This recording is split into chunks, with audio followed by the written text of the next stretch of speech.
We only need to understand the strengths and weaknesses on the one line, and which we already done. We've done one line when you pick the one line, strip. We've done the one line.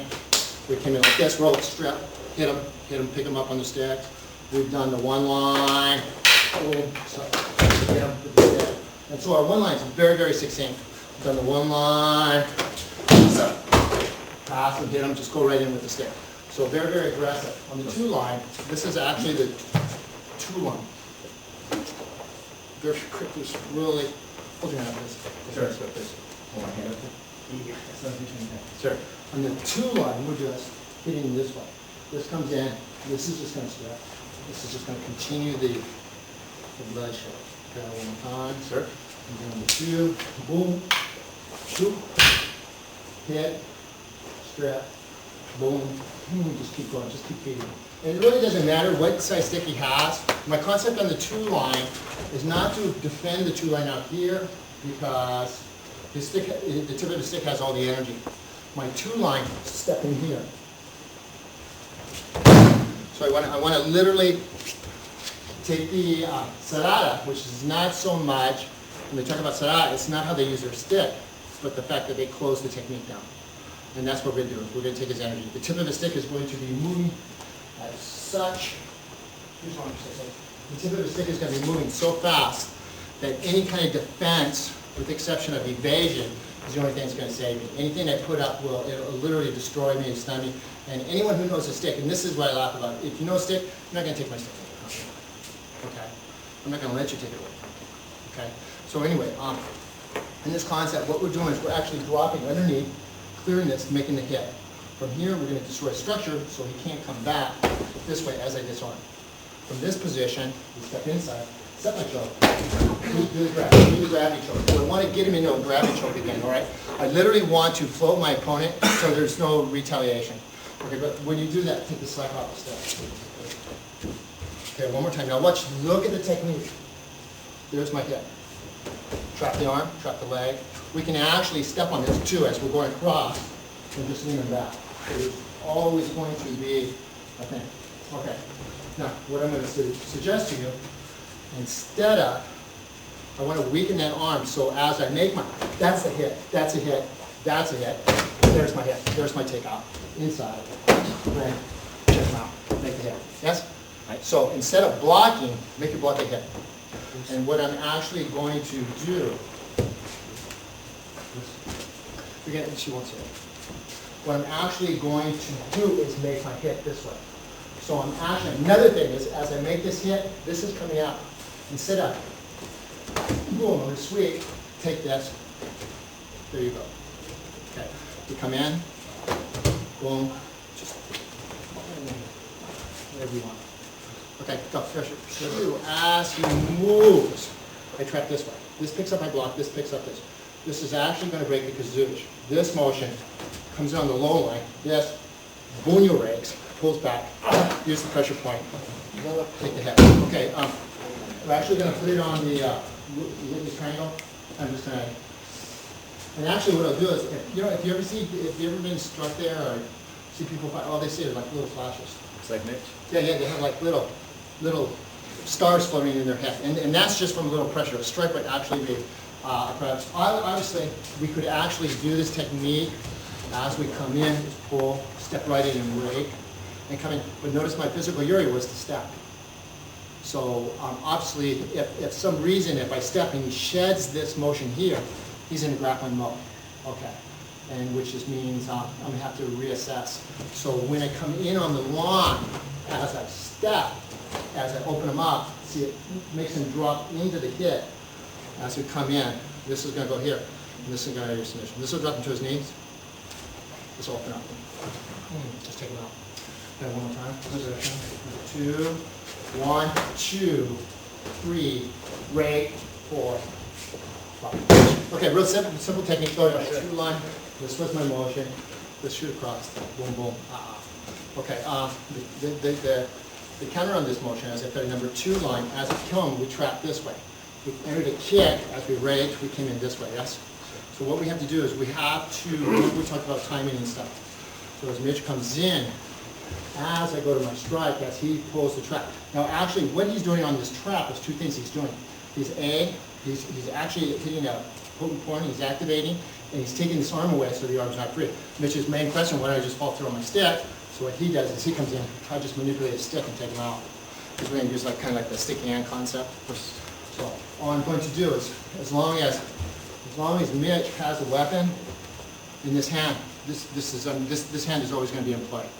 So the question is I think who did it once when we were talking to Dell, when Dell was pinning someone, he was going, who's pinning the technique? And the guy goes, oh, he's pinning you. And Dell gets on the bottom and goes, now who's pinning who? And Dell's pinning him. So the fact is when he's trapping me, he's actually trapping himself momentarily. Now, if he's a good Eskrima, he knows that's going to be a continuation. But for the main thing, the concept on this is when he traps, he's in flow. He's within flex. So he's going to keep moving. So what he's going to do at this impasse, my focus is looking at that weapon. He's going to fall through on his next kick. Okay, and which is going to, as he falls in on the kick, boom, now his hand is free. Now this hand is in position to counter this hand. Okay, so that's basically his position, his timing is what we're trying to hit. Okay, so let's go this. And okay, so now this time when he comes in, the minute he traps, we're going to enter the first motion and we're going to actually shoot across this way. From here, this is what we call a corkscrew. I'm not really worrying about this technique because he's out of position now. All I'm going to do is just drop real quick. And I'm just actually going to drop. I'm actually going to just corkscrew this right down, and I'm just going to separate the shoulder. So I'm just going to go real quick. It's not fancy, but it's right there. So there's not a whole lot. Once again, and please understand, what's happening is we're actually, the whole emphasis has become cognitious of our technique. What can we do with our technique? How do we counter our own technique? By studying our technique, we understand the strengths and weakness with it, because every strength has a weakness. So one more time. So as we move, he comes in, he picks, boom, I enter. That's a hit. This arm's already dislodged. I'm just going to strip him straight down on the weapon, and just go right into arm lock. Really, that's it. That's all we're going to do. Okay, here we go. Yoshi. So that's the most simplest physical yuri can negate my opponent, and that's basically what we're looking at. We're looking at, like in judo, it's maximum proficiency, minimum effort, and that's what we want to do. We want to maximize our motions. So anyone who's ever been in a fight knows within 30, 35 seconds, maybe like, because you're just burned out. And so what we want to do is we want to maximize your motions. And so the physical yuris are going to be really, really simple. The concepts are all universal. And so here we go. It's just plain. Now, obviously, this is not an impromptu situation.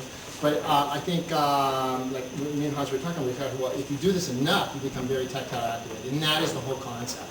We actually have drills for this. We actually have drills. We've seen Chinese do drills who are kicking where they're locking. Everyone kicks, and they're actually doing the kicking counter in drills. So they become very sensitized. We know one of the most funniest demonstrations I've ever seen was back east when there was a blind jiu-jitsu demonstration. And I was going, okay. Jiu-jitsu is a tactile art form. I can put a blindfold and grab you, Mitch, any way you want, and I can perform my jiu-jitsu. Yeah, let me sneak up behind you with a stick. Then show me your blind jiu-jitsu technique. Okay, so anyway, that kind of concept. Or I'll stand right in front of you, defend against my attack. Okay, so be tactile sensitive. We know in jiu-jitsu, tactile sensitive is really incredible. The old concept is well, all 90% of the fights are going to end on the ground. No, not if you know what to do. Grappling is just not a ground technique. It's actually my grappling techniques, as we've demonstrated, to pin someone on the ground is osewaza. We're just doing the same things from standing positions. So anything I do on the ground, I can do standing up. Okay, anything I can do freehand, I can do with weapons. Okay, and I think that's the most important aspect. It's not the sport, but actually the self-preservation of street combat. Okay, so here we go. Let's look at the number 2 one. Obviously, this is all based on cognitious movement. So as I come in number 2, Mitch is going to motion, I trap. As he goes to kick, boom, I just lift my heel up. I'm not kicking his heel. As you can see, as he goes to kick, I just lift my heel up. The impact on him, he's still kicking me, but he's kicking my heel, which is, at this inside, if he's using inside foot, boom, that's going to hurt him. Okay, if he goes to punch, we give him the punch, we just roll. Arm is trapped, boom. Checkmate. It's just that simple. Let's look at the pass when I block. Go punch me. When he goes to punch across, I just turn. There's my pass. If he goes to punch the other way, same technique. He goes punch, I block. He goes continue the punch, I just roll. He comes in, just passes, this motion moves, there's my takedown. And I could actually do that with this technique. And once again, this technique itself could permutate into incredible stuff. It can do incredible stuff. Okay, so here we go. So let's get back to our technique. So I go to tactile. He does the trap. We're in pass. He goes to kick. Boom, I lift. He goes to punch. I roll. Trap his arm. There's my hip. There's my free. It's right there. It's straight. Number 2, 1, 2, 3. Okay, sorry. Punches. Roll. Yeah, I'm sorry. See, that was a good focus because you got me focusing on your pain. And when I was going, oh shit, sorry, then you got a free hit. Okay, so here we go. One more time, slow. 2, 3, 4, 5 R. So one more time. 1, 2, 3. Okay. Or any kind of Rossi Rasa. Any kind of, he likes this one. Okay. You got 5 minutes and we close. Here we go.